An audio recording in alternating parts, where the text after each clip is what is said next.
دلوقتي ده مش درس، دي حاجه احنا المفروض نكون عارفينها، اللي هي الضمائر الشخصيه المنفصله.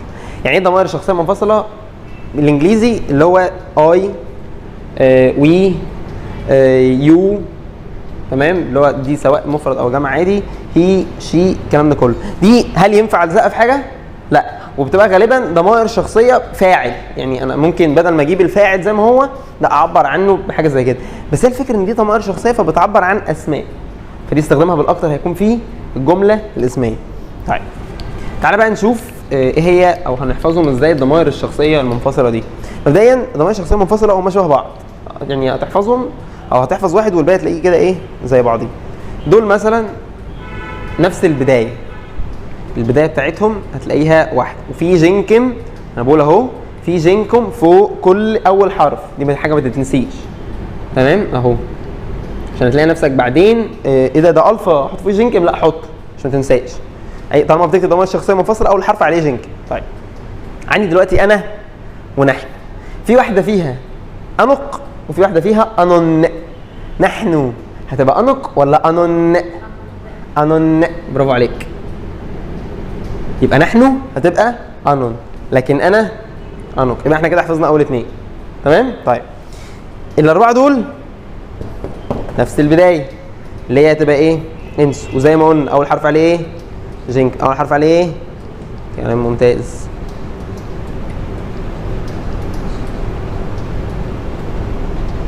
طيب انا كنت باكل سندوتش وكان حد قاعد جنبي، فبقول له ما تاخد سندوتش. قال لي ايه ده؟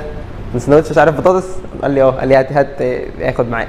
فانت صاحبي ده قال لي هاخد منك سندوتش زي ما هو. كان في واحده صاحبتنا قاعده فقالت قلنا لها خدي باقي حته، قالت انسوا ان ناكل القرف ده. فيبقى انا كده حفظنا كام واحده؟ 4. انا انق، نحن انن، تمام. غيرنا البدايه، انت المذكر انسك، انت المؤنث انسوا، تمام. طيب عايزين نحفظ الاثنين دول. هو فادي هي صار، هو فادي هي صار، هو فادي هي صار. انا بعمل ايه؟ طبعا ده اي كلام، بس هي الفكره بس عشان ما انساش. لما احب اعبر عن هي في بدايه الكلام هقول انسف، لما احب اعبر عن انا هقول انق، تمام. طيب كده احنا حفظنا كام واحده؟ احنا حفظنا 6. انق، انون، نحن انون، انت المذكر تبقى انسك، وانت المؤنث انسو، مش هتضيف اي حاجه. هو فادي هي ساره فتبقى انسف وانسوس. طيب عندي بقى الاثنين دول كده احنا هنجمع المقاطع دي. فمبدئيا خليه كده بالشبه. الاوميكرون التضخيم بتاعها تبقى ايه؟ اوميجا، عشان بس ما تنساش. وزي ما قلنا اول حرف عليه ايه؟ جينك اهو. المقطع بتاعي كان كده صح؟ بدل اوميكرون هتبقى اوميجا. طيب ونرجع نسال نفس السؤال. في واحده فيهم انسو او، واحده انسو تين. انتم وانتن تبقى انسو او ولا انسو تين؟ انسو تين، شكرا. يبقى دي ايه؟ انسو او، تمام. احنا كده حفظناهم بطريقه بسيطه. اللي انا محتاجه طبعا لما اجي اكون جمله، عشان كده مش هتلاقوا عليها امثله، ان لما بدايه الجمله عايز اجيب مثلا جمله اسميه، ان انا اقول ايه؟ انا الصغير، انا الكبير، انا الشاطر، انا الكويس، تمام. عايز اقول هو الكويس، هو الصغير، فهحتاج ان اقول هو ده انسف، انا انق، بس كده كل استخدامه. فهي بتتحفظ تلاقي في الجمله انا، فبتكتب بالترجمه زي ما هي، تمام. في حد عايز حاجه هنا؟ دلوقتي بقى الجمله الاسميه كل اللي احنا خدناه تفريق يوناني، تعريف وتنكير، ضمائر شخصيه منفصله. هتبدا اخيرا تكون جمله بالدرس الجميل ده. ده بيعادل في الانجليزي حاجه اسمها verb to be. يعني ايه verb to be؟ يعني am وis وare. طيب تعالى ناخد مثل هيفهمك ليه انا بقول لك ان ده verb to be. لو عايز اقول مثلا عايز اقول انا الصغير، دي بالعربي صح؟ تعالى نترجمها اول مره بالانجليزي عشان تبقى فاكر. زي ادوات ربط المضاف اليه، ما فهمناش غير لما ترجمناها بالانجليزي، اكتشفنا ان في حاجه ظهرت ليها اوف، تمام. هنا عايز اقول انا الصغير، عايز اترجمها معلش بالانجليزي، هتبقى ايه؟ I am اللي هي ايه دي؟ verb to be. ذا انا الصغير I am the small. كلام ممتاز. فدلوقتي انا بترجمها بالانجليزي اكتشفت ان مفيش حاجه اسمها I the small، لا ده في حاجه ظهرت في النص كده في الجمله الاسميه بتقول لي ان انا فيرب تو بي اللي هو لا انا اكون او انا هو الصغير، انا اكون الصغير. طيب تعالى نشوف كده بالقبطي هتبقى شكلها عامل ازاي. هتبقى انا اللي احنا لسه حافظينها المره اللي فاتت، هتبقى انق. قلت لك انت بتشوفها بالترجمه، شكرا. غالبا هتلاقيها في اول الكلام كده. تمام. هل فيرب تو بي موجود في القبطي؟ بس هنا هيكون بي، ولسه هناخده كمان شويه اللي هي رابط الكينونه.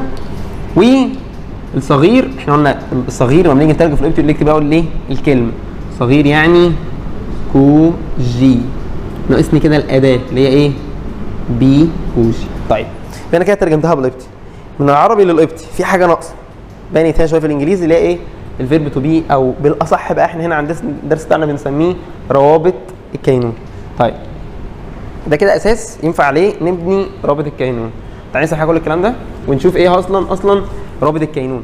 رابط الكينونه بتاعتنا بتبقى، خلي بالك ان الكلمه اللي هكتبها على جنب دي عشان هتفرق معانا كمان شويه في حاجات كتيره موت. بيبص على ايه؟ خبر. طيب الخبر عندي لو مفرد مذكر، لو الخبر عندي مفرد مؤنث، لو الخبر عندي جمع، يبقى رابط الكينونه بتاعي لو الخبر مفرد هيبقى ب، لو الخبر عندي مفرد مؤنث هيبقى ت، ولو جمع سواء مذكر او مؤنث مش هيفرق معايا خلاص هيبقى ني. كده لغايه دلوقتي انا فهمت يعني ايه رابط كينونه، عرفت ايه هي اصلا رابط الكينون، ايه هي الفيرب تو بي بتاعتنا في القبطي اللي هي ب ت ني. طيب قبل ما نخش على دول معلش على جنب كده هكتب لك حاجات انت عارفها بس لازم تتكتب على جنب. عندي هنا فاكرين ادوات التنكير كانت ايه وايه؟ او وي هان. دي ادوات ايه؟ دي تنكير، ده للمفرد ده للجمع. شكرا. عندي بقى هنا دلوقتي عايز اراجع ايه؟ ادوات التعريف. ادوات التعريف كده عندي في عامه وخاصه. يعني نكتب العامه الاول بي تي ني. تمام؟ ده كلها ادوات طبعا معرفه، مفرد مذكر مفرد مؤنث جمع سواء مذكر او مؤنث. باقي اخر حاجه خالص اللي هي ايه؟ ادوات التعريف الخاصه اللي هي اف اس فيلمنور اب ات. لا هو معلش خلينا نكتبها بالطريقه دي بس عشان خاطر ايه؟ انتوا طبعا عارفين فيلمنور ودي لا. طبعا زي ما اتفقنا ان اول حرف في الكلمه فيلمنور ولا لا. ليه انت كاتب دلوقتي ادوات التنكير وادوات التعريف؟ طيب تعالى بس كده مبدئيا البي تاني تحس فيه شكل قريب منهم بين مين ومين؟ ادوات التنكير ولا ادوات التعريف العامه مثلا؟ في شكل بينهم قريب صح؟ ماشي. تعالى احكي لكم قصه صغيره يعني هتساعدنا في الموضوع ده. هنعتبر ان بما ان دول شبه بعض فهم قرايب، هم اولاد عم. تمام؟ وطبعا دي ادوات تعريف ودي ادوات تعريف، الاثنين دول ايه؟ اخوات.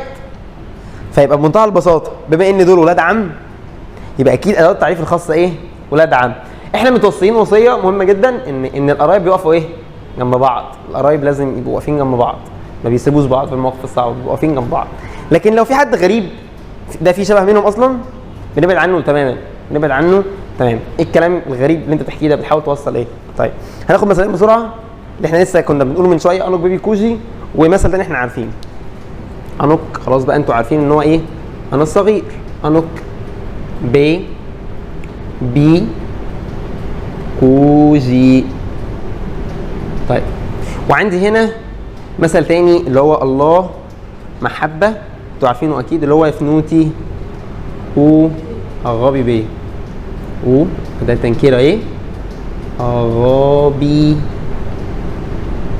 بي. انا عايزك كده تبص على المكان بتاع رابط الكينونه. رابط الكينونه طبق القاعده اللي احنا لسه قايلينها. لو لقيت ابن عمي هقف ايه؟ جنبيه. ابن عمي اللي هو شبهي، اللي هو ايه؟ شبهي. لكن لو في حد غريب واقف هقف بعيد عنه. تمام. يبقى انا القاعده بتقول ايه؟ يعني عشان بس ايه، يعني احنا خلاص حكينا قصه صغيره بس تعالى نقول قاعده بقى منطقيه. رابط الكينونه اذا جاء الخبر معرفه ياتي رابط الكينونه قبله، واذا جاء الخبر، خلي بالك انا قلت لك احنا هنلف وندور حوالين ايه؟ الخبر. اذا جاء الخبر نكر ياتي رابط الكينونه بعد. تمام؟ طب هسالك سؤال تاني، طب لو ما كانتش بي كوج كانت اول حرف ده فين منه؟ لا، يبقى لو كانت اف كوج. هل كده صح؟ ما احنا قلنا ان دول اخوات، فما زلنا برضه في نفس صله القرابه ان هم ولاد عم. فيبقى طالما الخبر معرفه بياتي رابط الكينونه قبل، خبر نكره بياتي رابط الكينونه بعد. تمام؟ لو كنا عرفناها بالاداه التعريف الخاصه اللي هي الاب، اول حرف مش فينمنور، لا فهيبقى اب. طيب هل كده هدي رابط الكينونه في الاخر؟ لا. ليه؟ لان هما الاثنين دول احنا قلنا اخوات، فما زالت صله القرابه موجوده. ليه؟ ايه؟ ولاد عم.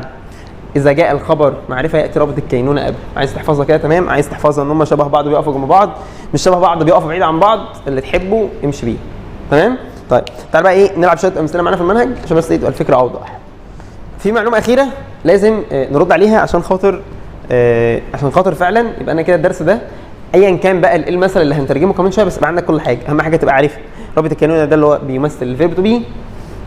ايه علاقه رابط الكينونه بتاعت الابت بتاعتنا اللي هي البي تي ان بادوات التنكير والمعرفه؟ دول اخوات بيقفوا جنب بعض، مش اخوات بيقفوا بعيد عن بعض، اللي هو بين قوسين الخبر معرفه بيجي قبله، خبر نكره بيجي بعد. طيب في معلومه بس واحده اخيره، هو ترجمه رابط الكينونه في العربي. تعال اقول مثل غريب قوي قوي قوي، هتستغربوا انه بيترجم كده. هذا هو اليوم الذي صنعه الرب. على فكره في لحن بيه اللي هو الليلويا، كملوا كده الليلويا فاي بيبي. انتوا ترجمتوا كل حاجه على فكره. بيبي ايه هو او تمام، ايا كان بقى الباقي دلوقتي مش فارق معايا. ده كده مثل بي كويس معروف، مش مهم ايه الفاي دلوقتي، المهم دلوقتي ان عندي اليوم انا حاطط قبلها ايه؟ بي، فرابط الكينونه هيجي قبل. السؤال بقى دلوقتي معلش يعني هو ازاي هو اللي هي المفروض احنا عارفين ان كل ما الاقي هو بقوم مترجم ايه؟ كلام ممتاز. انت ليه حضرتك مترجمها برابط كينونه؟ تمام؟ برافو عليك. يبقى دلوقتي اللي يفصل بين ان هو دي اللي هو فادي وهي ساره، اللي هو مثلا هو صغير، لو قلت هو صغير يبقى انسف ب لا الصغير بقى يبقى انسف بكوجي، هو الصغير. لكن هنا لو انا شلت هو دي وحطيت اكون هذا، او بالاصح بقى يكون اليوم الذي صنعه الرب، لو شلت هو ولقيتها ماشيه كده يبقى اكيد دي مش هو بتاعتنا اللي هي ضمير الشخصيه المنفصل، لا دي ايه؟ رابط كينونه. يبقى رابط الكينونه بين قوسين اللي هي اكون، يكون، تكون، تكونوا. تمام؟ يبقى لو لقيتها في الجمله هو قبل ما تترجم لو سمحت اسال نفسك هل هنا بمعنى رابط كينونه؟ طب تعرف منين؟ شيلها وحط تصريفات الكينونه اللي هي اكون، يكون، تكون. لقيت المعنى ماشي، فيبقى انا لما احب اتاكد ان هو دي هي اللي هو بتاعتنا اللي هي ضمير شخصيه منفصله ورابط كينونه، هعمل ايه؟ هشيلها واحط تصريفات الكينونه اللي هو اكون، يكون، تكون اللي هي اصلا ايه؟ فيرب تو بي. المعنى ماشي؟ تمام. هناخد مثل هطبق فيه على كذا حاجه في نفس الوقت. انا خبز الحياه. انا هو خبز الحياه. تعال لخبطك. ازاي بقى؟ بمنتهى البساطه. انا هو خبز الحياه، انا هقول انق، هقول انسف. اول سؤال هنجاوب عليه، هل هنا لو شلت هو وحطيت روابط كينونه هيديني المعنى اللي انا المفروض عارفه؟ يعني انا المفروض هنا اقول هل لو قلت انا، يبقى انا هنا اكيد مش هترجم اقول انق انسف. يعني هنا هنعمل ايه؟ لسه مثلا اللي قلنا من شويه، شيل هو طالما ما جاتش اول حاجه، وجرب تحط تصريفات الكينونه. انا اكون خبز الحياه، المعنى ماشي؟ يبقى دي اكيد رابط كينونه. السؤال ده لازم تجاوبه قبل ما تبدا تترجم. تعالى بقى يا باشا ايه نرص الدروس اللي احنا عارفينها. ضمائر شخصيه منفصله، انا انق، وقلنا اول حرف لازم يكون عليه ايه؟ جنك. شكرا. سيبك من دي دلوقتي لان انا لسه مش عارف مكانها فين، انا كده عارف ان سيبك من دي دلوقتي. خبز الحياه، دلوقتي انا عايز اترجم الامثله دي. خبز يعني ايه؟ اويك. تمام؟ انا لسه ما حطيتش اداه تعريف او تنكير، المنظر بقى اللي احنا عارفينه. الحياه يعني ايه؟ انثى. ولسه برضو ما حطيتش الاداه بتاعتي. بمنتهى البساطه خبز الحياه، ما حدش بقى يتلخبط ويحط هنا نين. هو هنا كلمه نكره مفرد ولا جمع؟ مفرد، يبقى خلاص يبقى هنا بي اويك عادي، صح؟ طيب الحياه هل ممكن احط اب انخ؟ طب هل ممكن احط بي؟ الاثنين ايه بصراحه؟ صح عادي. طيب انا كده ناقصني حاجه واحده بس اللي هي ايه؟ اترجم هو في الحياه. لا ناقصني حاجتين. خبز الحياه بالانجليزي احنا قلنا بيبقى ناقصنا ايه؟ نحط الاوف. تمام؟ وقلنا هنستخدم الانت. ليه؟ عشان اداه منفصله ملهاش قواعد لغايه دلوقتي، احنا لسه ما خدناش لها اي قواعد. كده ناقصني حاجه واحده بس زي ما احنا قلنا من شويه، اللي هي بقى نترجم هو، اللي هي اصلا اكتشفنا ان هي رابط كينون. بص بقى على الخبر ده اللي هو الحقيقه خبز مش الحياه، هو خبز. تمام. هل هو معرفه ولا نكره؟ معرفه صح؟ يبقى رابط الكلمه بيجي قبله. عايز تقول ان هم قرايب، خد اللي شبهه فحطه جنبيه براحتك، الاثنين معاك. تمام. يبقى انا هو خبز الحياه، انوك بي اويك انتي اب اونخ.